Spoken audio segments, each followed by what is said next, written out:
Hey y'all, you're listening to Heaving Bosoms, the podcast where two fabulous friends recap romance novels while giggling, pontificating, and being in awe of the genre.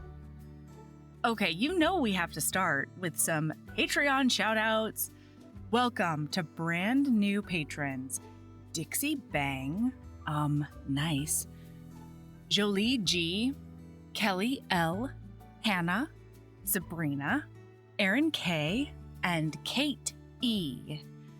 And now, here's some super love to some longtime patrons, Alice, David E, Ramya S, Catherine A, Juliet F, Vonnie R, Victoria E, and Leslie.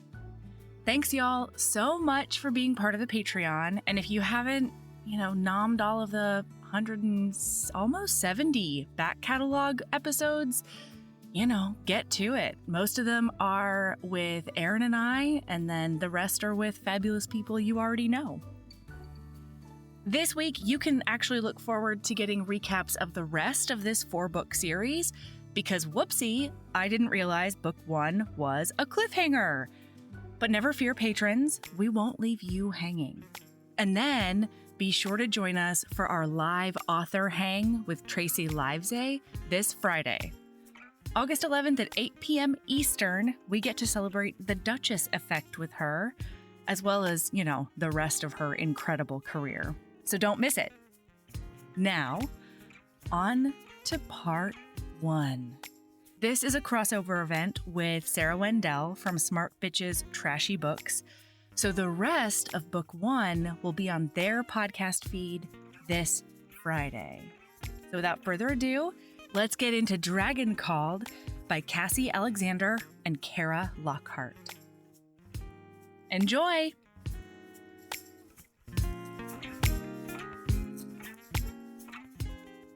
I apologize for the extra bass notes in my voice. I'm getting over an outstanding cold, but I'm breathing. It's just my voice is a little reverby. So, hi everyone. Hey, listen, I like it. I'm your bass today. I'm your bass voiced co-host for the day. My bass bitch. That's right.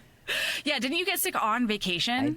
I did get sick. You poor thing. Well, I went on vacation, I came back, and then my older child, who's going to college this fall, which is astonishing to me. Wow. He did a program at the university that he's going to. That happens to be in Denton, Texas, where it was 109. And you basically walk into a hairdryer because it was windy too. It was like walking into a hairdryer. And I kept looking around is this a joke? I'm taking this personally. Are you kidding me with this? Am I getting punked? This is horrible. This is just like this all the time. What? Oh my God. And then it got worse. So I was in and out of air conditioning and I was traveling. And I got a cold right at the end and I brought the cold home with me. But I will tell you, I went out to the dispensary because I have a medical marijuana card in Maryland, although now we have recreational here in Maryland. Nice. And, I have this nasty, disgusting cold, and a lot of people who do medicinal marijuana are immunocompromised. So I put a mask on and went in the dispensary, and, they check my ID, so I put my mask off and I put it back on. And, you can hear in my voice that things are very sexy down there. And the woman at the front desk who was checking me in looked me dead in the face and was like, "Thank you for wearing a mask." And I was like, holy cow, I haven't been thanked for that in ages. But you're very welcome, because no one wants this. Oh, no. I'm going to sit here in my booth and you absolutely stay not. in your booth. Absolutely. This is when virtual hangouts are the best. I really like them. I never hated them, but No. I'm a little weird that way. All right, I got a book here. We read a book. You do? Yeah. We've got a book. Okay, so we're doing it old school, Heaving Bosoms, Smart Bitches style. Yes. Bosom bitches, smart bosoms, heaving bitches. Listen, it doesn't matter. And so part 1 is going to be on my end, and part 2 is going to be on Smart Bitches later this week. That is correct. Very excited Come about find it. us on Friday. Start your weekend off with the rest of this absolute mayhem. Oh my God, start to finish, nonstop. Mayhem. Devoured this. Same. I read this in a day and a half, maybe. Yeah. Same. It was compulsively readable. It absolutely was. Well, and it made me feel better about what I have to tell you sorry for. Uh-oh. Hello, Sarah. Hello, my friend. I'm so sorry. What did I do? I'm sorry that I did accidentally send you a cliffhanger book, not realizing it was a 4-book arc. First of all, I'm never mad. Like, it happens. Things happen. I'm not mad about it. But I got to the end and I was like, well, that's interesting. Because if you take like the 34,000-foot view, there's a complete story in this book. It's not like you get to the end and it's like, no more book for you. And it's a dissatisfying cliffhanger. It is a satisfying cliffhanger. We just haven't dealt with all the stuff yet. Like, there's more stuff. Yeah, it's just a relationship cliffhanger is all. There's the plot is resolved. Some of the major questions are resolved. So I was actually pretty impressed. Like, this is an interesting way to create a cliffhanger. The relationship has some conclusion to it, or not even conclusion, some satisfaction. Let's put it that way. Yeah. The relationship has some satisfaction to it, but I didn't get to the end and realize, oh, there's going to be more books, and then be like, I'm so mad. I didn't have that angry or I'm not fulfilled feeling. Like, sometimes you get to a cliffhanger and you're like, well, why did I even bother? I'm unhappy now. Totally. And I think those are the cliffhangers that piss people off. Because if you go into genre fiction, you're expecting an ending. And if 0 pieces of that ending are there, it's like, it's the same feeling as watching a cliffhanger on a really tense television show. Like, you just feel kind of, Yeah, absolutely. Like you're left hanging. Yeah. No, and I think I liked it and I didn't mind it just because it is a cliffhanger only to romance readers. Correct. Yeah, that's exactly true. Because the plot part of this book is mostly resolved and there's satisfaction involved, which we'll get to. But the relationship arc is not. However, neither character is left in a bad place. No. I also appreciated that. It wasn't like, oh, my life is miserable and here's the end of the book. It was, we've reached a pausing point, basically, for our story. Right. And I'm like, this is really smart. I'm very impressed. Yeah, we've reached a very logical impasse. Yeah. I would also... It's not like... Oh. Go ahead. No, it's not like the first book of the 50 Shades series where, you know, he does a big abuse on her and she doesn't use her safe word and then she breaks up with him and it's bad. It's not like that at all. Deeply unsatisfying. Yeah. I mean, at that point, you might as well just end the book in the middle of a word. And then he said, tune in for the next book. Oh, fuck off. The other thing I would like to say that I find very impressive about this book is that it was published in 2020. This book came out in May of 2020, and I look at any book that I see that has a 2020 pub date, I have this like extra like affection for the book. Like, I'm rooting for the book and the people who are behind it. Like, oh, 2020, you did a really, really hard thing. So good job. Yes, you did it. Yeah. Actually, and I think that extends to 2021, you know, just because like, I mean, indie authors write, you know, a lot of times all the way up to the publish date. Yeah. So, you know, it's not the same as trad, but I don't know, 2021 was just as rough, and like trying to write a book in 2020 was, I heard, hard for people. Not only was it hard, but also so many books got pushed back because there were delays in shipment, delays in transit, whole containers falling off the boat. And so people would just push, like publishers pushed books back, independent publishers, independent authors pushed books back. So 2021 was like almost a catch-up period for some people too. Yeah. I feel like publishing is getting, the books that I'm seeing seem like they are of a slightly different tone than the 2020, 2021, 2022 books. Like, I'm seeing more like really hopeful, optimistic, happy, engaged writing coming out now, which makes me very happy.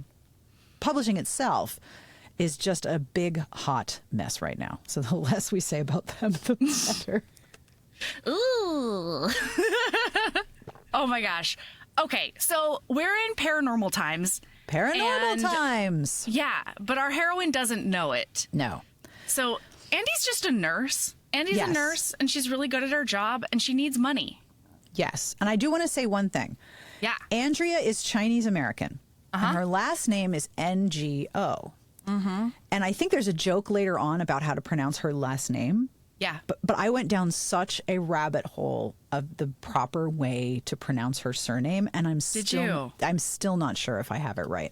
Well, one thing I've done with podcasting is I will search for guests online when they've done other videos and listen to them say their own names. Yep. So then I can figure it out.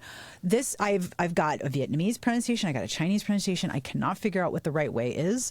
So I think that it is no. Like the NG of ing with the tongue to the edge of your hard palate, then forward to the O. I think I have that right. But if I am wrong, please let me know, because I have been chasing my tail on this. But Andrea, I think, makes a joke about her name. She does. So, okay. And so I don't know if this is correct, but I listened to the audiobook to read this. Oh, very smart. Very smart. And it's narrated by Victoria May. So she is also Asian. I'm not sure what ethnicity. How did they say it? So it's interesting because when he says it and she's like, "Oh my God, why is it so sexy that he knows how to say my name?" She said "nga." Oh, that's interesting. Yeah, because I think if I'm right, "nyo" is like the Vietnamese pronunciation. So I was going down the wrong. I don't know. Path. You know what? I should have asked Michael because, he speaks Mandarin. And I don't know if this is like Cantonese or Mandarin, but he would have a better idea than I did. But yeah, when she pronounced it correctly, according to the character, it was nga. And then when somebody later on was like, "nurse, no," it was different. Yeah. Okay. Yeah. This is all good. Well, Thank you. Yeah. Thank you, Victoria. I hope you're right. Yeah. And Andrea, who goes by Andy, is a nurse, and times are hard. Yeah, it's rough. Like, she's got this brother, and he did skip out on a $10,000 bail that she posted for him. What a dickbag. Wowza. Like, this book starts out like an Am I the Asshole on Reddit. It's true. Yeah. And so because of that, she's been picking up like every extra shift she possibly can at the hospital she works at. And then she's also been trolling like independent gigs. Yes. And she has a costume for her job. She wears glasses because she knows, even though she can see perfectly, people think she's either super smart or super sheltered when she wears glasses. And so she uses that to her advantage. So she, from book page 2, has a disguise, which I thought was so smart given the larger themes in this book. Totally. Yeah, so she's picked up extra work because she needs money. And the other thing about Andy is she asks a lot of questions, which is not great when you're dealing with a whole bunch of paranormal. You ever notice that paranormal dudes, they just get really pissy about their secrets. They can't handle questions. And how dare you ask them? How dare you? And she's like, I don't give a shit. my one one thing I thought was hilarious about this book is that she's always defining herself and her characteristics according to her job, but her job apparently encompasses everything. And like when I thought it through, it's all true, but she's like, questions are my thing. And because I would be like, lawyer. And then, and then like I would naturally fill it in lawyer. And then she'd go, because I'm a nurse. And I'm like, oh no, because you have to diagnose. And then she would be like, no, I have to like confront people because and I'm like, police officer. No, because I'm a nurse. And like all of these things. It was really Secrets fun. could kill you. Asking questions saved lives was what I highlighted there. She's not wrong. No, she's absolutely right. So, okay. So she gets a job with the rich billionaire who is, a hermit, and he's the Bruce Wayne. He's a playboy. If you're thinking of the right generation. Yep. He's a playboy recluse, and he's wealthy as heck. Yes. And he's described as injuriously handsome. That was such a good turn of phrase. Wasn't that a good turn of phrase? He was so hot you'd do a double take for and wind up getting hit by an oncoming bus you hadn't noticed, and hot enough that there was no way he didn't know it. No, he knows it. Got it. Understood. That 2 sentences has given me like a full character sketch. I'm very impressed. Absolutely. Yeah. So he picks her up And pronounces her name right. And she's like, ooh. Oh, I know. She gets pants feelings about it, and I get that. That's hot. And she, though, thinks that he's just a driver. She's like, Yes. I've never seen a driver in such a nice 3-piece suit, but I'm going with it. Yep. She's trying to get information out of him. And so she's like, what's he like? And he's like, I have no idea who you're talking about. And she's like, Mr. Blackwood, you know, the guy you work for. And he's like, the person I'm supposed to be taking care of? Hello? Yeah. And he's like, you know what? The less questions you ask, the better. And then she thinks to herself, good help doesn't gossip, and I am only ever going to be the help. Ouch. Girl. Yeah. Ooh. This is like, we've talked about books like this before. This is very economic storytelling. It is very brief, but it does a lot in a handful of words, which I always find extremely impressive. Absolutely. So they're driving into the estate, and she has two things that she notices. One, she's looking out at this gorgeous view because they live up in the hills where there's money. And, you know, if you're going to have a reclusive estate, it automatically has to be in some hills. Yeah. But her Auntie Kim's voice bubbles up in her head that there are dragons in the world. And she's looking out at the view, and she's looking out at the city, and she's looking at the house, and that's what she thinks of. She thinks of her Auntie Kim saying there are dragons in this world. And I don't know if I'm remembering this correctly, but is this where the tale goes on and she's like, and to know a dragon is to be cursed? That's or is later, that I later? think. Okay. Well, that's the tone, the way that Auntie Kim said it. Grand Auntie Kim. Yes. Yeah. And the other thing she notices is that she just feels awful the closer they get. Like she just feels terror and panic. doom. And you need to call 911. You're having a panic attack. And she's a health professional, so she knows something is wrong. And she's like, well, I'm not in any peril. I'm sitting in a car, so something is wrong with my body. What is happening? And she's trying to breathe through it. And he he's says, checking in on her. Yes, he keeps checking in on her. And he goes, don't worry, you're allowed to be here. And she's like, that's a weird thing to say. Okay. But she pretty much immediately feels better. Like, poof. So that's fun. And now he's all pissy, and she's like, oh, Christ, what did I do? Was I not supposed to show the fact that I was panicking? Like, sorry. I mean, because meanwhile, she barely showed anything. She was just like breathing a little heavy, like you're having a contraction and trying not to wake your partner up in bed. You know? Yep, exactly. Highly specific, but Extremely. Very apt. And then she asks his name, and he's like, it doesn't matter. She's like, well, it kind of does, but okay, fine. So then for the rest of the time, she calls him Mr. No Name, and he finds that cheeky. Yes. He likes it. So they pull up to a castle. As you do. She's like, this is a castle. This is a castle. On, he shouts something to the effect of, how did a portal open up in my castle? Man, rich people problems, I swear. Truly. Such an issue. Truly. So now they go into this room, and it's a makeshift hospital room. Yeah. They've got all the do's and the dads, and they've got all the gizmos they need. And they take her phone, and they remind her that she signed an NDA, so she has no way to contact anyone, to text anybody, hey, I'm at this weird house, here's where I am, here's my location. None of that. Yeah. They take her phone, and they give her a phone to use to contact them. Yeah. Which is hella creepy. It's real unsettling. Yeah. I would say. So in the room is the patient. Yeah. Who does look like they're in a bad place. Yeah. They clearly need care. This is not like a fake situation. No one's up there to have some sort of fetish time at her discomfort. Her skills are absolutely needed. Yeah. It's also not like, my cousin has bronchitis. No. Like, sit with them overnight. That's not what it is. This person is in bed, and they're also strapped down. Their muscles their arms are strapped down.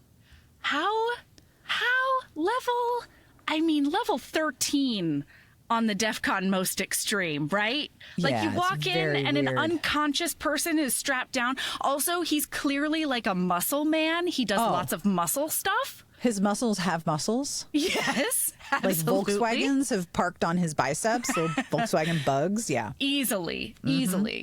So she then looks over and there's this like Midwestern golden boy looking dude, also very muscly. And she does get his name. His name is Austin. Yep. And like we find out, I don't know if she knows this, but the patient is his brother. Yes.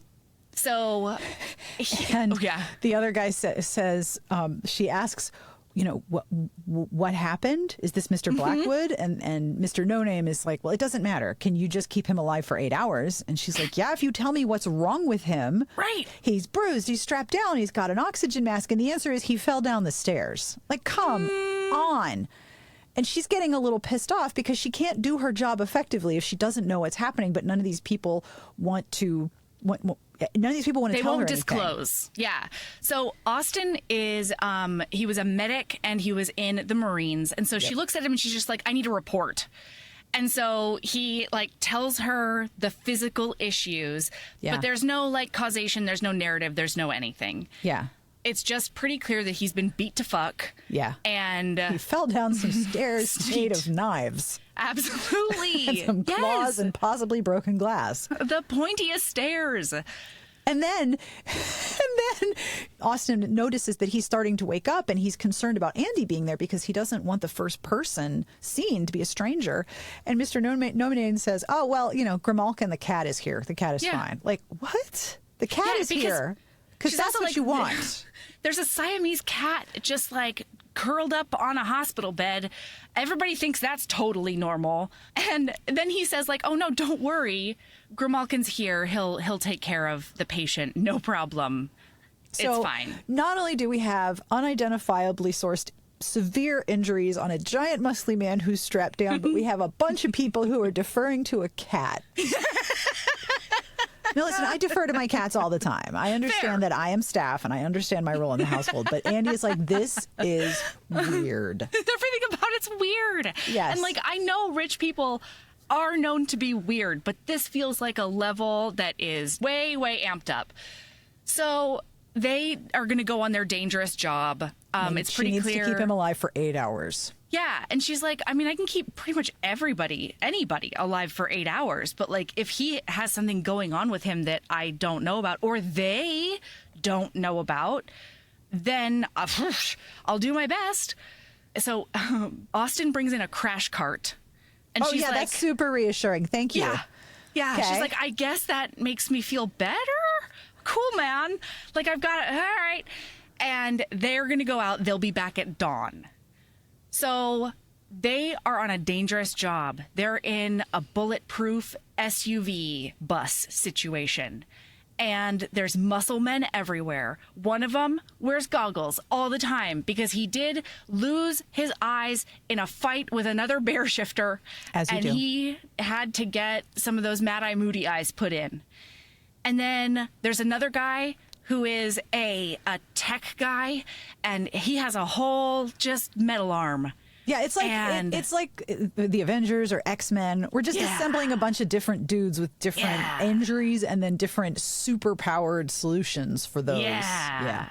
And Austin's like cleaning his gun in a really serious way. Austin is a werewolf. Yes. Sorry. And meanwhile, Dragon Boy, because we find out in this chapter that he is in fact a dragon. Surprise!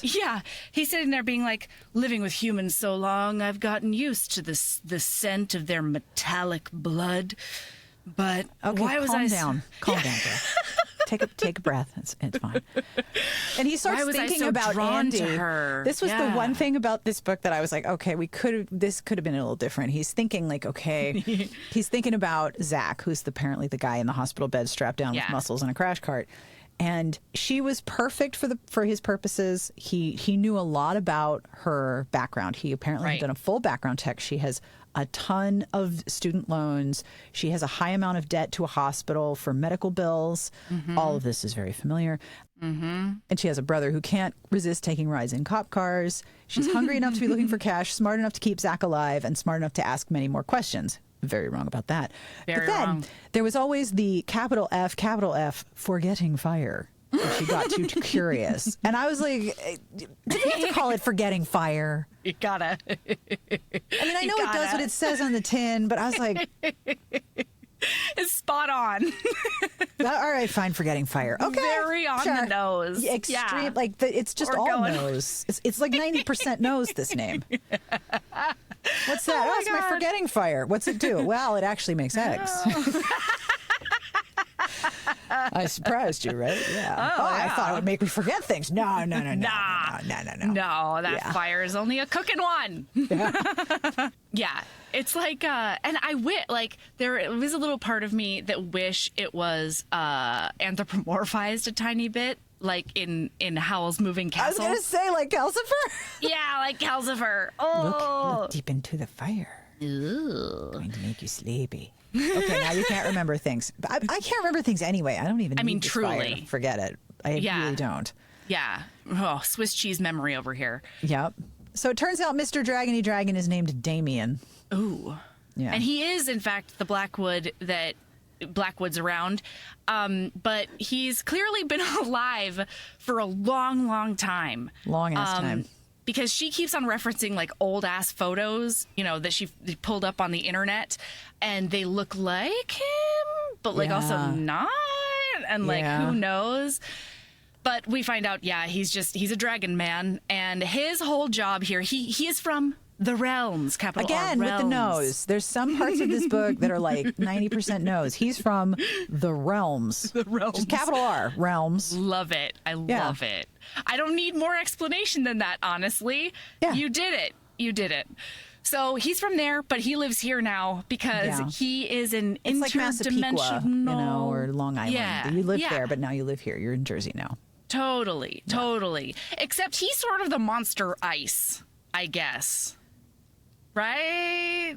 How He does- so? Well, he abuses people who try to immigrate from one place to another. So there are gates that open. Yeah, he is kind of like Monster Ice. I thought you meant like literal ice, and I was like, well, I know he's got forgetting fire. Did I miss a frost element here? No, you meant immigration and And customs enforcement. customs Yeah. enforcement. Yeah. Yeah. Yep. Yeah, he is kind of okay. He's Realms Border Patrol. That's I hadn't put that together, but yes, you are 1,000% right. So totally creatures keep is. trying to come over. And he's like, go back or you die. And they're like, no, I like it here. So he kills them. Like, that's his whole job. It's the whole thing. And like these Yeah. Okay.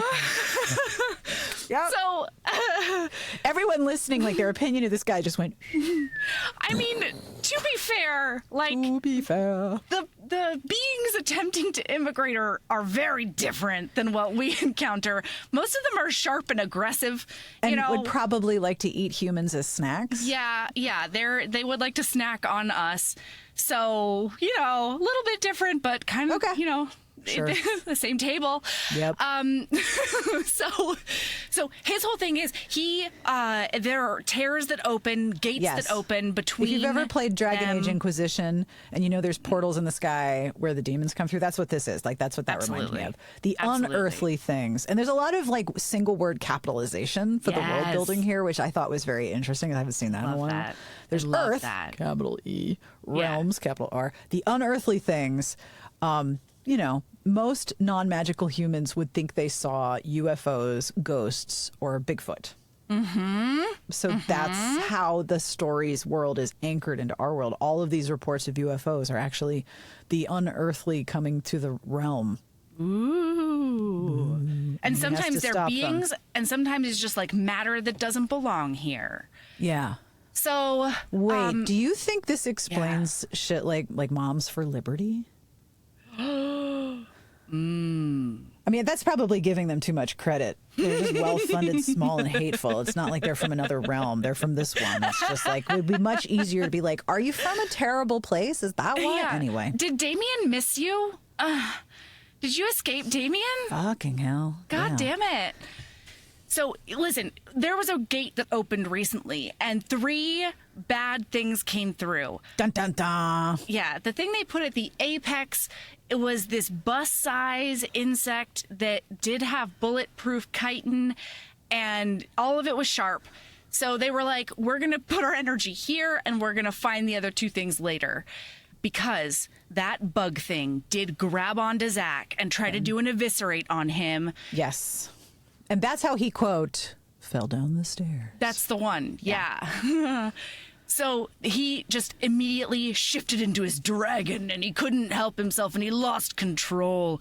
And he knows that someday the dragon will take over forever. No! And Austin will have to put him down. Yep.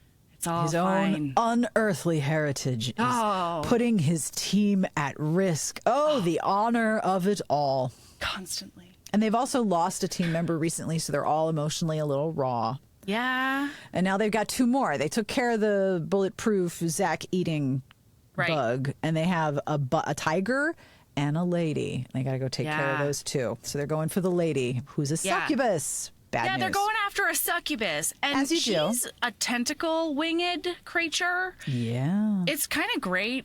So they go to this rave at a dock. He sends all the guys out to like an exit, like to wait, and he's like, I'll be the lure to get her outside or whatever. Yes, but don't forget they have magic spheres. So they hold their balls. They have magic spheres, so they walk around holding their balls, and it makes them invisible. Or it makes them look like whatever the person wants them to look like. So do they want to see a puppy? They'll see a puppy. See a puppy, yeah. He says, do they want to see a lost balloon? Then that's what they'll see. And it felt very specific. I don't know. I liked it. I liked that detail.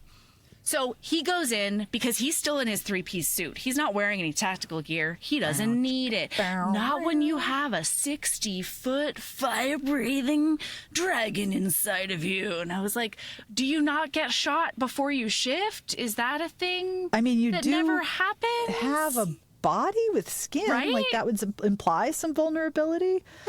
Who knows? Whatever, it's fine. He's pseudo bulletproof. Yeah, turns out he just heals really fast unless he doesn't. That was Chekhov's paranormal world building moment. Truly. So he sees the succubus, and she's a busty blonde, and she's doing a shake in the middle of the dance floor, and there's all these people who are gathered around, and he's like, if I were to let my eyes turn to their unearthly dragon slit eyes, I would be able to see that all of her tentacles are like actually stuck into these people, and she's drawing their life force and all this stuff until they become mindless slaves to her. And so he's like, I'm going to basically show her that they're dumb and all she needs is me. And so he does a billionaire like wink at her from a while, kind of away, like 10 feet away or so. And she comes over and she's like, oh, hello, I want you. And she spears him. You're different. You're different, she says. And since he's not human, he doesn't feel the pleasure that humans feel when her stinger tentacle puts itself in him. Jesus, Melody, words. Instead. It's a migraine. Yeah. So if you've ever wondered, crap on a cracker, why do I have a migraine? It could be because a succubus has stabbed you in the gut and is trying to siphon off your life force. And having had migraines, that could be it. It seems plausible. Seems legit. Yeah. Yep. So she spears him, and he just like, sort of stumbles out the door with her. Outside? Yeah, let's take this outside. And he's basically luring her to where his super team is waiting, and the Wonder Twin powers are going to activate, and they're going to take her out. Yeah. Thundercats go. But it's never that easy. I mean, it's only chapter 2, for God's sake. We got more book to go through. The succubus is going to fuck some shit up. Absolutely. And she does. So they're like, get out of the way, because all of their weapons are warded to only hit unearthly things and not ever hurt a human ever. But that means that if he's in the line of fire, it will hurt him. Right. So he tries to duck out of the way. They shoot that succubus, but because she's still attached to him, she just heals really fast. And so they have to the goggle boy is up, and he's the sniper, and so he's shooting at her, and then Austin's shooting at her, and somebody throws him a gun, but the succubus bats it down. Yeah. And then because he's so close, he can see all of her tentacles and her big giant wings. And she looks at him as she's dying, and she says, "You're like me. You sided with the humans instead of flying with me. Yeah. Oh, dead now. I'm a dead succubus. So, wow. Now we're back at the castle with what's her name, Andy. Yep. And listen, a bunch of shit's happening. She's like, I really should have lifted up this sheet and looked at his torso before they left. I didn't. It was my bad. But she sees that there is like a slow leak in his bandages. Yeah. She's and like, she realizes fell down the fucking stairs. Yeah, right, on a stairs made of bulletproof insect. Yeah. So she realizes that his numbers are good, but he is not doing well bandage-wise. And if she doesn't examine what's going on with these bandages, he could be bleeding very slowly to the point where he's in great peril. This part I didn't get. She was surprised to find him naked underneath the covers. Mm-hmm. Well, he doesn't have a hospital gown on. You saw his chest, but did you think he was going to have underoos on? Yeah, I don't know. When I've been in the hospital, I have a gown, but I'm bare-ass naked under the gown. Absolutely. You're seeing my booty as I walk down the hall. Oh, yeah. I'm flashing the whole damn world. So absolutely. And he's got all of these words, tattoos on his arm, like hieroglyphs. So she goes back to the dressing, and it's a big-ass dressing. It goes from his hip to his shoulder. These are some really messed up stairs. Yeah, and she's like, did they do surgery here? What the heck? Like, she looks at it and she's like, I don't think I could create this wound with like a knife. On like purpose. If I was at all. So she's like, I'm going to go in the direction Austin was going to see if I can find some bandages from wherever he got the crash cart. Yeah. Except she just sort of like Gets walks lost through this labyrinth because the and house it's room makes no after sense. room. There's a kitchenette, and then there's a game room, and then there's a tiki bar. Like a mud room, a bedroom, a closet with enough furs to lead to Narnia. First of all, why do they have all these furs? Are they cold? What's that about? Furs. But she can't find a bathroom. She can't find a coffee pot, and she cannot find any bandages. But then when she gets back, there's a sterile chest vest in its package just sitting on this unconscious guy. On top of the patient. On top of him. Like, okay, magic house? What's going on? And she's like, is anyone else here? Yeah, hello. What the fuck? And then she says, if someone is taping this to punk me later, let me just preemptively say you're an asshole. Yeah, that's right. That's right. Also, worst punk ever. Yeah. Man's life is at stake. This is friggin' stupid. I'm trying to stop abdominal bleeding and you're messing with me. So she's like, all right, screw it. I'm going to rip all this tape off of him. And it's a lot of work to take the bandages off this guy. And then she actually sees his injuries. And she's like, what the fuck? Like, there's claw marks, but they're bigger than any hand she'd ever seen. There's a bite mark. One of his lungs had apparently collapsed. Like, what? She's like, no fucking wonder. Like, what happened? And she said, I don't know what got into you, but I hope it does not get into me. Yeah. So she rebandages him. And she's like, okay, I've done everything I can do. And she sits down on the couch. But then somebody starts going, help, help, I'm a tiny child. Can you come get me?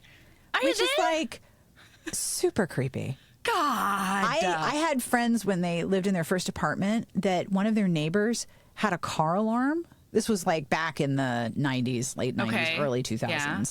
And the car alarm was, help, help. No. Freaked the shit out of my friend. She's like, No. Even though the minute I know that it's the car, I calm down. That first, every time. And you know, like when a truck goes by a car with a car alarm, it would go off. Remember how sensitive they, Totally. Help. Well, but also, like, we're already fighting bystander effect, you know, getting people to call police or whoever. Now you're adding a car alarm to it, so people are like, I bet it's just that car. That's just that car. It's not a person. Yeah. Jeez Louise. Jeez. So she hears, help me, and then farther away from her, please help, which, so not cool. Not cool. And she's like, man, is this billionaire also trafficking people? Like, if this is their one chance to get away, I have to help them. Yeah, she's a nurse. If somebody says help me, she's going to be like, what can I do?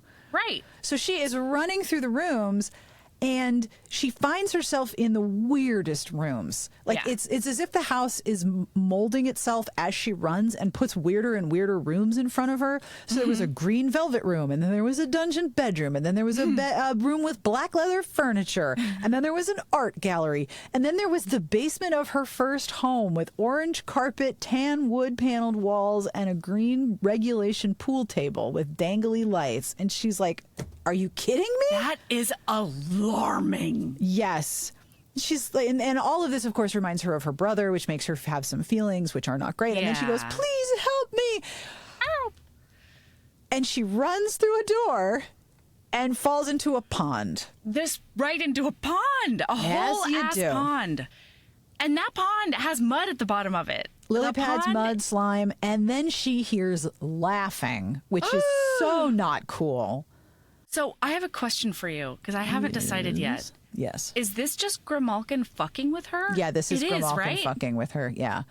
She's like, fuck you and fuck this. And she gets out of the water and she's just standing there completely wet.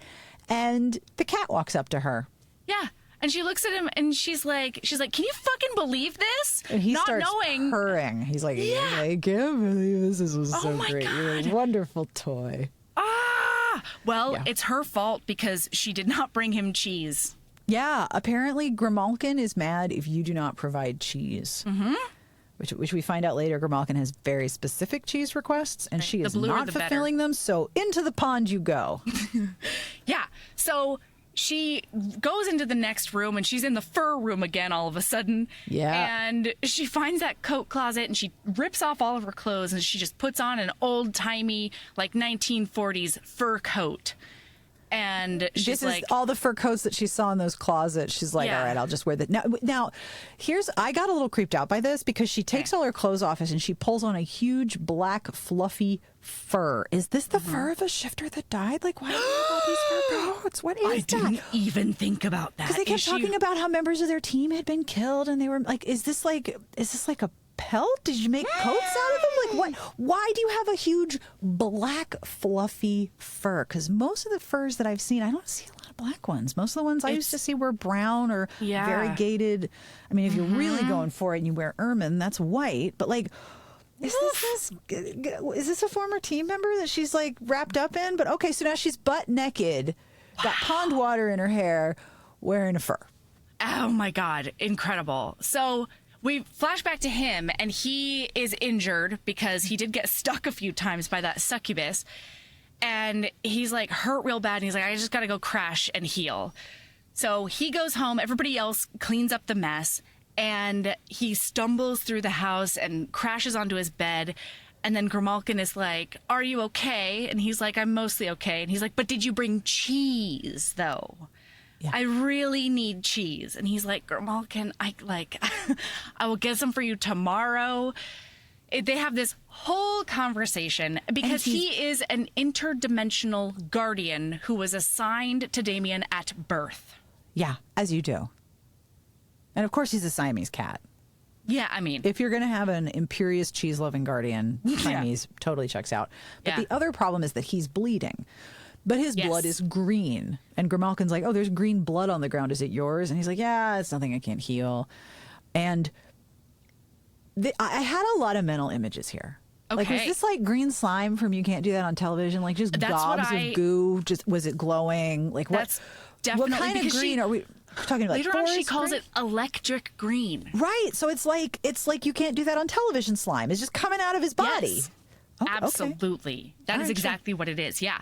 So he finally crashes, and then she hears a bunch of doors slamming, and she's like, these fuckers told me I could go home at dawn. Somebody's going to take me home. I'm done with... She says, tonight is canceled. I'm done with this night. I'm going to get paid. I'm going to go home. So she goes out to, find somebody, sees a metric fuck ton of green fluid on the ground, and follows it to his bedroom. And so she's like, oh, my God, like, look at him. I can't believe, like, that has to be blood because he does have a gash on him or whatever. And then she's like, I find him so annoying. He's just, he's the worst. Then she gets close enough and she's like, Oh, I must mount you now. Yes, you smell really, really good. Even with the green slime blood. Yeah, because he's covered in succubus pheromones. Yep. Which, of course, makes everyone around him grade 13 horny pants. Absolutely. And so I do love her, though, because she's like, hey, wake up. And he goes, mm-hmm. And what's weird is that at the start, she thinks it smells bad. And she's like... Yes. She's like, I smell bad shit for my living. Like, I smell bad things professionally, and this was the worst thing I've ever smelled. And then she recoils, but then she's like super duper horny, which is actually kind of funny because Grimalkin asks for a very specific cheese when he's teasing and bothering Mr. No Name. He asks for a Port Salut cheese, which smells really bad. Oh. It has a very mild flavor, but it smells really strong. Oh. So there's like all kinds of smells in this chapter. There's cheese smells and then there's succubus smells. And apparently, as happy as cheese makes Grimalkin, the pheromones of the succubus are giving her super horny pants. Yeah. And she's like, I'm going to straddle you. I don't care if you're bleeding. Woo. Yeah. And so he sort of like moans at her and he's like, why? And she goes, wake up enough to say yes. Which is like, I mean, it's sort of a hand wave towards like consent, kind of. Totally. No, it absolutely is. I was into it. Yeah. And so he's she like, kisses what are him, you talking about? and he's like, oh, okay. Kissing, fine. And then he realizes what's going on. After they do a big makeout, he's got a hand on a tit. Oh, yeah. He realizes that There's she's thumbs naked on under nipples. this. He's doing the swishy windshield Yep. wiper on the nipple thing. Absolutely. Remember those computers? Remember the laptops that had the little red nubbins? And you had, Yes, I do. That's what he's doing. He and Clippy are. That's what he's doing. But then he's like, oh my God, pushes her away. And he she's goes, like, Grim, you need to exchange all the air in the room and don't stop until I say so. So not only is this his guardian Siamese cat, an interdimensional being, but also has powerful HVAC capabilities. Oh, wow. That's pretty cool. I mean, if great. you're going to have a guardian, you want to have a solid HVAC system, right? Yeah. And so he's like, it's not you. You know, this weird shit happened tonight, and you're not the one who's doing a big horny at me. Yeah, you don't actually want me, and I have a completely inappropriate hard-on. Yes. I'm not okay, but I will live. And she's like, you are, though, like, bleeding green. Right. So what is going on with that? And he's like, she asks a bunch of questions. Sorry. So he's like, wait, Oh, crap. Well, sometimes the scales make it hard to feel things. And then he reaches for his wound and goes, why aren't I healing? Gasps, and then passes out on the floor. Yeah. Huge gash, green blood, and lots of like cold air hitting her in the face. And she's like, what is happening? But I understand what I need to do now. I need to help this guy. Yeah. So she looks into the wound and she sees something stuck in there. Yeah. And like a thankfully... thorn. Yeah, thankfully she doesn't touch it with her hand. She goes over and gets some of his ice tongs for cocktails. You don't have a full bar in your bedroom? No. Why not? I because I'm a pleb is what the answer is. I mean, I guess judging from this dude, the magic HVAC cat, the cheese, Yes. the temporary medical facilities, the shag carpet in the pond, this is the type of guy who has a bar in every room. Absolutely. Yeah. But, so she pulls it out and it starts disintegrating with whatever it is. So she throws everything on the ground. Yeah. And then he wakes up and he's like, what's going on? And she says, you're leaking green, so you don't get to ask questions. Oh, my God. And then she looks around again and the stinger and the tongs and all of the green blood is gone. It's gone. Yeah. So he tries to be like, go find Austin and have him take you home. She fights him for a minute and then she's just like, you know what? Fuck this and fuck everything. Fuck this shit, I'm out. Fuck I this don't shit, care. I'm out. Don't mind me. I'm going to just grab my stuff and leave. Excuse me, please. Yeah, she's like, this is ridiculous. Yeah. She does notice that he has abs like, quote, fucking whoa, end quote. But the wound is gone and he's a butt. And she's just like, you know what? Just pay me money and get me out of here. I have done enough weird shit. Yes. And so he's like, go get clothes from my closet and then go get Austin. Leave the fur behind. It has sentimental value. Oh, no. Is it Michael? She's wearing his skin. No. Yes. Oh, my God. It puts the lotion on the shifter until he gets the hose again. Oh, boy. So she dresses in a bunch of his clothes, including his shoes that he wore back home. Just imagine the sound effects if this was like an audio play. Yeah, like I imagine her dressed like one of those Sesame Street characters wearing grown-up clothes. Absolutely. Okay, sure, whatever. I don't know why she took his shoes. That just cracks me up because you know he's got to have like feet like an Oldsmobile. Size 14 feet minimum. Yeah, like and she's apparently 5 foot nothing. Yeah, exactly. And so she could probably wear his shoe on her head. Yeah. The book's always talking about how teensy tiny she is. Yeah. And how she can get into small spaces because she's so small and all the business. So she goes down to see Austin and Austin's like, you saw, what's his name, Damien? She's like, yeah. And he goes, Damien took you to bed? And she's like, not that it's any of your business, but no. No. He told me to find you, get paid, and have you take me home. I pulled a weird purple thorn. He was bleeding green blood, and now I want to go home. Thank you. And Austin's like, okay. Yeah. So they go outside, and she's waiting for him to get the car. And then all of a sudden, alarms start going off. Wee-oo. Yep. And shutters start coming down and crazy shit starts happening. So Austin runs at her, basically goes to tackle her like a linebacker, but instead throws her over his shoulder. As you do. And he's like, no time to explain. And he just shoves her over his shoulder like a sack and starts running. And she's like, what the fuck? He's like, just trust me. Just go with me here. Yeah. So he throws her into like a utility van? Yeah, just tosses her. He just tosses her into a van. It is a van that doesn't have handles on the inside, I think. Yeah, it's a serial killer. Serial killer van. Yeah. For sure. Yeah. So he tosses her in there, locks her in, and he's like, you have to be quiet. It's for your safety. And he fucks off.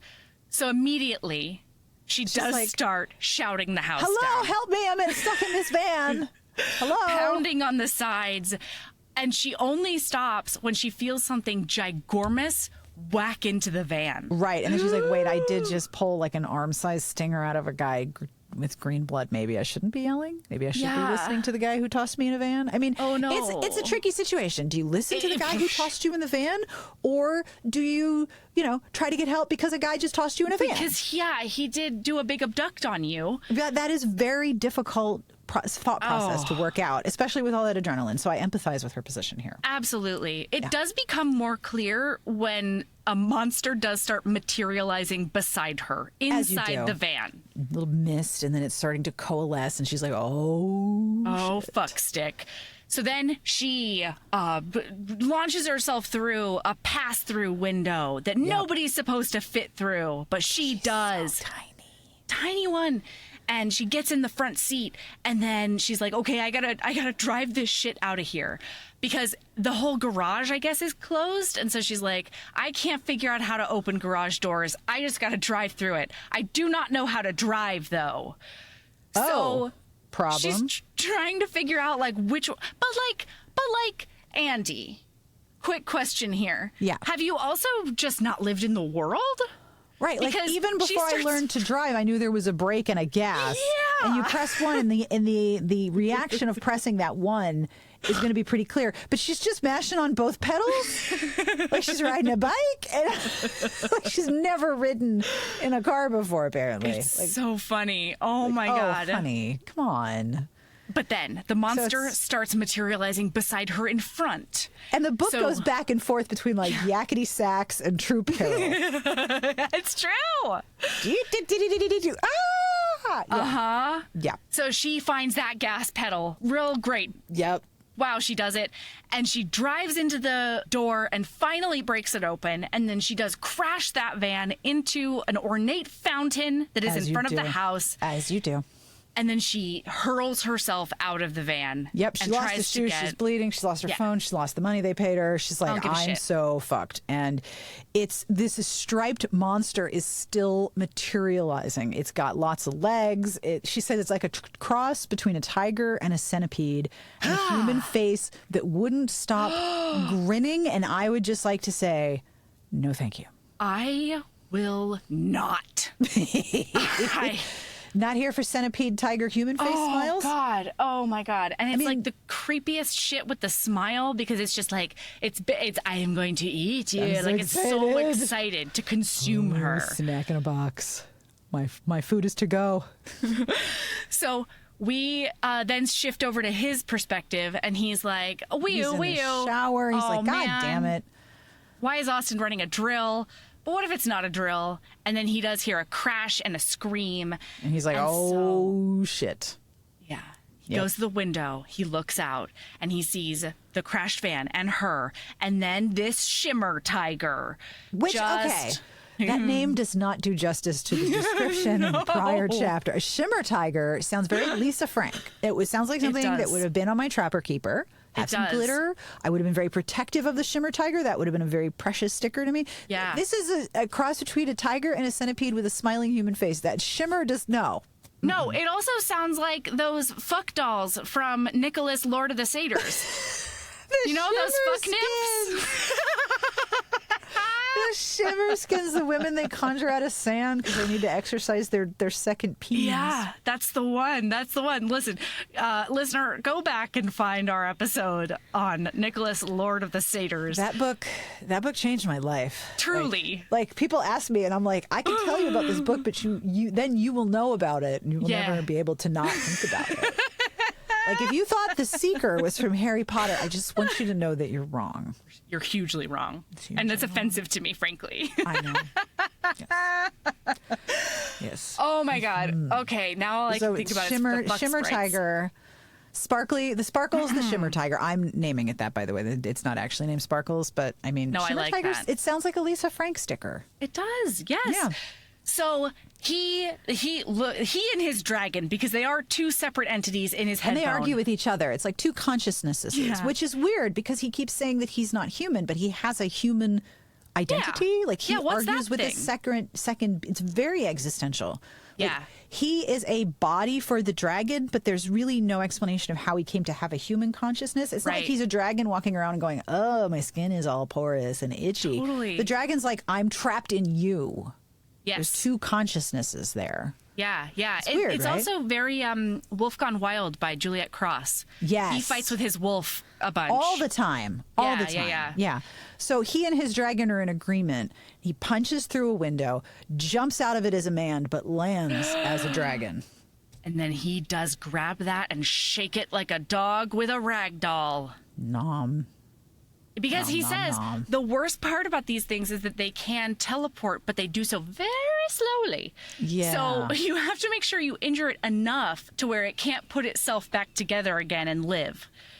So, boy, he does it. And then his then his dragon roars in triumph. And his dragon is mad. One of the interesting things is this home was his home and everything in it was his, including her. And Damien's like, I'm sorry, but was what?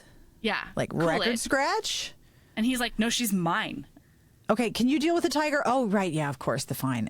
The tiger is not the biggest issue here. The fact that the tiger is in my home is the issue here. But that's right.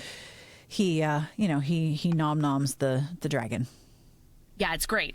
So then it shifts to her perspective and she's like, there's violet blood everywhere. And like a black dragon has just swooped down and saved me. And I should be running. I should be very afraid. But this dragon's obviously my savior. And so maybe I'll just pet it on the snoot a little. Pat, pat, pat. Yeah. I was like, nice How to Train Your Dragon reference there. That's really great. Pat. Yeah. Really great. But So she recognizes the dragon's eyes, and she realizes that those are Damien's eyes. Damien was a dragon. And this is where she remembers Auntie Kim saying, there are dragons in the world, real dragons. Beware, to know a dragon is to be cursed. Oh, wow. But there was never any explanation, like, no. Why would be cursed? And there's plenty of stories that she knows about dragons who are protectors and dragons who were ruthless. And the only thing she's really thinking about is the curse part. And she's like, well, why didn't I ever ask? Because I didn't think they were real. And hello, there's a dragon. Oh, hey, She's girl. reaching her hand out. She's reaching her hand out. It's very hiccup and toothless. She's reaching her hand out.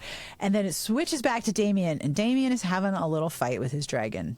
He is. No. The dragon's like, mine. And he's like, get back, dragon. You let me take back over. And he's like, you acknowledge that she's mine. Yeah. It's a lot. Well, and he's thinking to himself, she knows, like, she's not afraid. Yep. She knows it's me, and she sort of accepts me.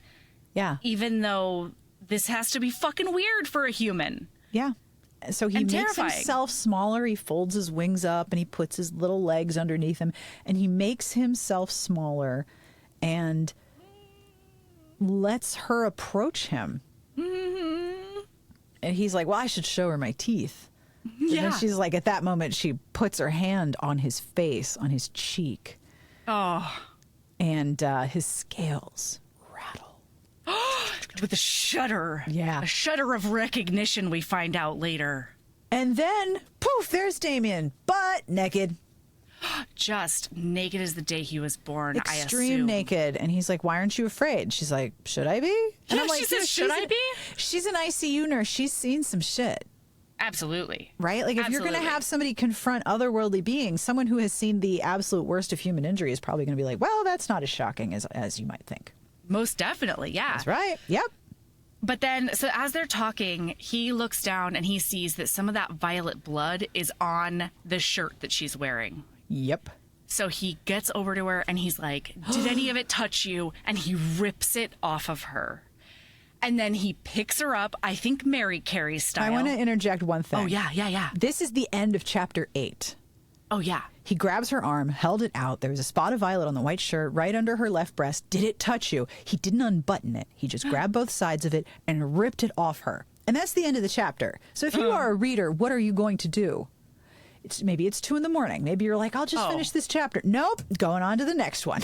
Can't put it down. Outstanding chapter ending moment. Like, but he just ripped her shirt up and I got to see what happens next. Well played. Very well played. Absolutely. That's why I Good like point. chowed through this book. Like, nom, nom, nom, nom, nom. Yeah. So his dragon is pissed. Do not let anything happen to her. And he's like, shut up. Yeah. And he So picks her up apparently, and he starts unearthly racing blood into the touching house. human skin is bad. Some of it, I guess. Some of it's Yeah. fine. Yeah. But Shimmer Tigers is bad. Yeah. So he takes her into his dragon pool, his dragon bathing pond. Yeah, which she's room. found earlier, but now he's like, Grim, heat the pond. And she goes, do you want to explain what the fuck is happening to me right now? Because she's like topless and he's naked and he's just chucking it through the house. And he's like, Grim, heat the pond. And she's like, could you just tell me what is happening? Use your words. You're a human man now with words. Yeah, use your words. Instead, he full on chucks her into that pond and then follows her in after. Yeah. She's like, I am a amazing. nurse. Tell me what the problem is. And he's just like chucking her in a pond. This is Dragon Healthcare. Thunk. Yeah. So he finally makes it to her. She stands up and she's fucking livid as you would be. And he like starts explaining and she's like, okay, I guess that makes more sense. But like in future, there is a better way to handle that. And it did involve words. She notices that he is super duper naked and he thinks she is super duper hot. Oh yeah, she's got beautiful, perfect boobs of some sort. And yeah, they're into it basically. Yeah, they're totally checking each other out. We got very quickly into hot dragon pond naked times. Absolutely. But then they talk about the fact that she was like all rubbing herself on him when he was bleeding green blood in his bed. And yeah, because he says you didn't hate it earlier. Right. She's like, well, I almost died. I met a dragon and I kissed you for some reason. He goes, yeah, that wasn't you. You were under a spell. Oh, of course she was. Yeah, sure. Mm-hmm. That makes as much sense as anything fucking else does around here. Right? And she's like, okay, you're going to tell me everything, right? And he goes, not if I can help it. He's always honest. Yeah, he's like, no, I'm not actually going to tell you everything. Sounds like a terrible idea. Yeah, that's a really, really bad idea. And he's like, nobody can know what we are or what we do. And she's like, why save me from being burned by acid if you're just going to kill me? He's like, I'm not going to kill you. Yeah. No, you're safe with me. You just, you're just going to forget everything. Remember everything tomorrow. Yeah. And she's like, and why is that? You're cursed. And he's like, no, I'm just going to make you forget. And she says, I don't think I'm going to just forget all. This is a lot. Like, I'll be thinking about this at 3 a.m. for a while now. Oh, yeah. We're going to be processing this stress for a couple of weeks. Going to be a lot of meditation going on. And he's like, no, you're going to forget. And she's like, okay, explain. why exactly? There has to be a thing. What's the thing? What's the thing? And then he's like back in his head and goes, why did he tell her? Yes. Oh, he just never should have told her. Oh. He's like, he's never had a compunction like this before. No, he's never had an interest for telling anybody anything ever. That's how you know it's true love, because he wants to talk or something. I don't know. So he tells her about the forgetting fire, and she's like, fuck that and fuck you. That's not happening. How about now? Yeah, how am I going to know about all the money you're supposed to pay me? Are you still going to pay me? And he's like, there will be a bank error in your favor. And all this bullshit. So dumb. If you pick me up, if I am picked up by one more man by today, I will knee you in the balls. Like, she has had enough. Done. And what the fuck? What the fuck? What the fuck? And she's like, so we're both going to forget? And he goes, oh, no, just you. I'm immune. I'm totally immune. Because it's my forgetting fire. Am dragon, it's my fire. Which, is there ever really like an explanation? Like, does he hock a loogie and it's on fire? Does he breathe fire? Because then he'd have to control like his breath and not like torch her. Like, does he fart the forgetting fire? Is that why the capital is F? Oh my God, if only. Oh, that would make all my dreams come true. No, it's kept in a room in the house. Remember? Because Goggle Boy. That's right. They got to go to it. Yeah, Goggle Boy tends the fire because he's the only one with magical eyes who can look at it and it won't affect him. Right. Thank you. I forgot about that part. I like it better, the idea that it's a fart. So let's just go with that. Me too. And she's like, well, how are you going to pay me? He goes, oh, there would have been a bank error, in your favor. Well, I wrote this on my calendar. And he's like, everything that refers to me and this place in your memory would have been erased. And she's just like, what? This is diabolical. I have a scar from this acid under my tit, pal. You're just going to put me back in the world with a scar? I don't know. I mean, look, I will be honest. I am of an age where I get bruises and I'm like, where the hell did what? Like, I got one on my arm. I have no idea where it came from. Yeah, I was getting in the shower yesterday and I looked down and I have a bruise like right below my hip bone. No idea how I got it. No idea. Yeah, not a clue. Someone once said that aging is basically looking around and going, how did I get here and why do my knees hurt? And it's like very true. Ugh. She's like, you're just going to put me in the world with a scar and I'm going to just, just forget? No. Yeah. And he's like, wait, what do you mean no? She said, I said no. He's like, it's for your own good. And she's like, this is my favorite scene. I highlighted the fuck out of this and I chortled when I read this. She says, are you really going to fuck around in my head and erase my memories without my permission? And he says, it's for your own good, I promise. And she responds, just the tip, right? Yeah. Do you know how many times I've heard that before? And I'm like, I love this woman. I pledge fealty to her right now. Right now. Just the tip, right? Oh, yes. Burn, sick burn. She is not here for any of his nonsense. Yeah, and he acquiesces. Like, I promise I won't say. I won't say a word. Your secret will be safe. Just please don't mess with my brain. He's like, yeah. Okay.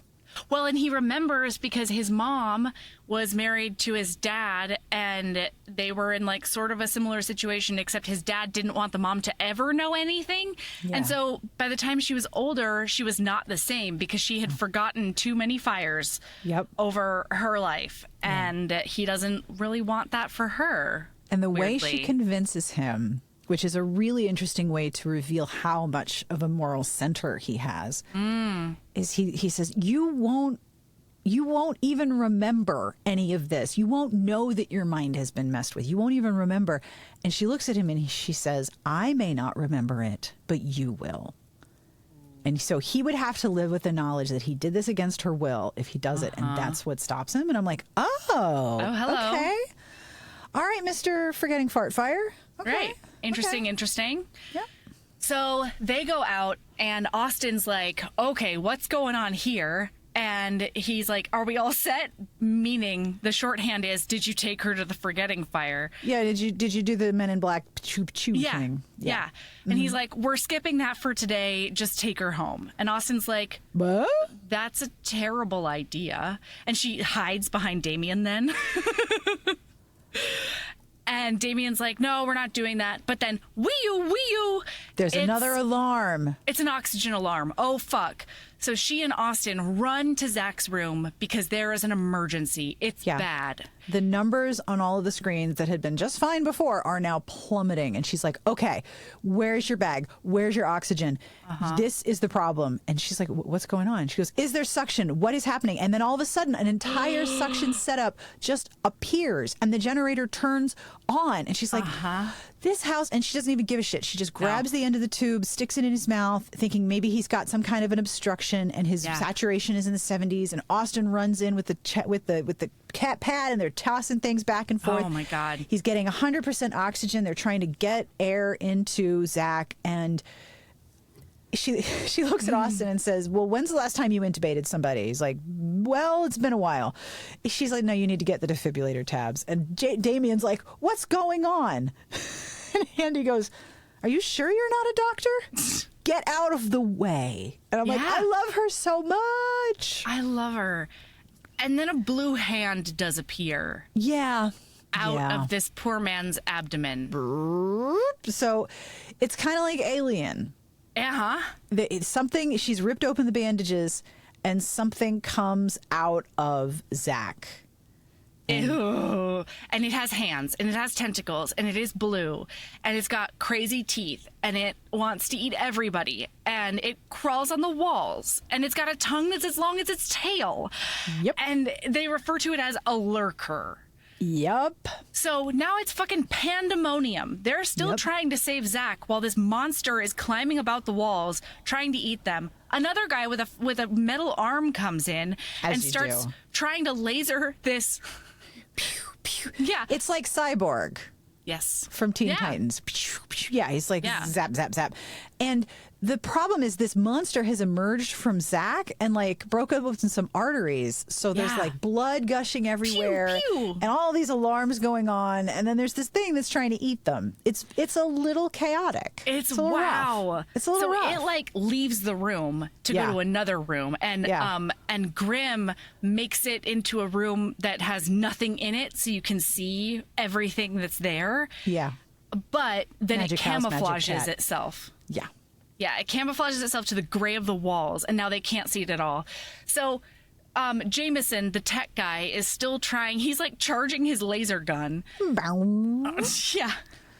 And Damien's like, you need to do it faster. It's charged. And he goes, well, yeah, but I have to wait till the barrel cools off. Otherwise, it'll get all deformed and break. And he's like, we're fixing that in the next generation of this weapon. Nice to know that they're going through like alpha beta testing with their armaments. So he the lurker runs back out again and stuff, and she's still with Zach, and she notices all of this arterial bleeding, and she's on the bed on him with the dressing that he was wearing all balled up, and she's trying to press the blood to make it stop, and she sees something like a mirror in his body before the cotton and the blood cover it up, and she's like, well, a lot of things glisten inside people, so whatever, maybe it's also it's been a long day. It's been a really long day. She was wet, she was in a fur, there was a dragon, there was a tiger, centipede, shimmery thing. Like she's had like this. Okay, whatever. So she's on top of this guy. She's got her pond scum hands in his abdomen. Yeah, like she didn't shower. She was in the dragon bath. That can't be good. I mean, it helps that he's a werewolf, I think, you know? I mean, I guess, but like, ooh. Ooh. And the lurker comes over like right toward her, and Damien's like, get off of him. Yeah. And she's like, I can't. If I do, he'll die.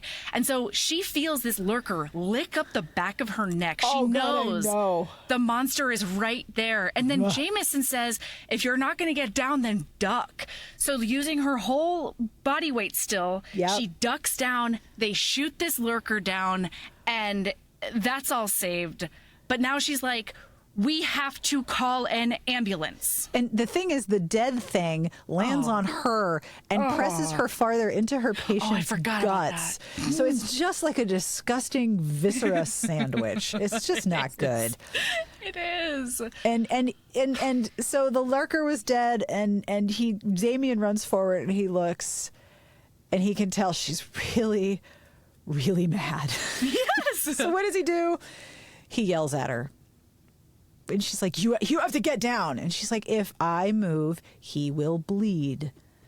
What do you not understand about this? Do you not understand? And she's like, you need to call 911. And Austin's like, no, we can't trust hospitals, and we can't go. And she says, like, do you want your brother to die? He's going to die. He's bleeding out. What the hell? And then they both look to Damien to make the final call. Yes. And Damien says, call 911. And we'll figure it out.